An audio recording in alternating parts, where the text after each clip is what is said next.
नमस्कार, मी साक्षी अनासने. Yes Marathi news मध्ये आपलं स्वागत. आता पाहूया एक स्पेशल रिपोर्ट.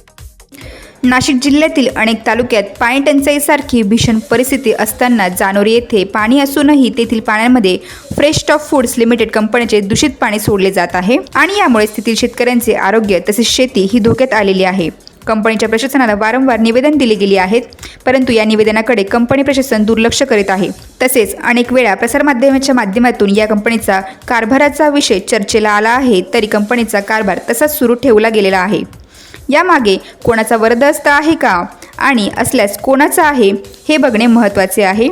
तसेच कंपनीवरती संबंधित प्रशासन कारवाई कधी करणार आणि अद्याप कारवाई का झाली नाही हा सुद्धा महत्त्वाचा प्रश्न येथे उपस्थित होत आहे. अनेक वेळा निवेदन देऊन सुद्धा मुद्दाम दुर्लक्ष केलं जात नाही ना, ही सुद्धा बाब संशयास्पद आहे.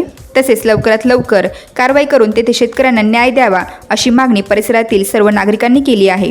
दिंडोरी तालुक्यातील कंपन्यांमध्ये अशीच अनागोंदी चालू असल्याने शेतकऱ्यांचे शेती पिके धोक्यात आलेली आहे. तसेच आरोग्याचा प्रश्न उद्भवत आहे. या कंपन्यांचं ऑडिट, दूषित पाणी, दूषित धूर यांच्यावर नियंत्रण नेमकं कोण ठेवणार आणि ठेवत असतील तर त्यांची गुणवत्ता राखण्याची जबाबदारी कोणाची हा देखील प्रश्न सर्वसामान्यांना पडलेला आहे. येस मराठीसाठी भाऊसाहेब पिंगळ. अशाच प्रकारच्या ताज्या घडामोडींसाठी yes Marathi news YouTube channel share करा, सबस्क्राईब करा, लाईक करा आणि पाहत राहा येस मराठी न्यूज.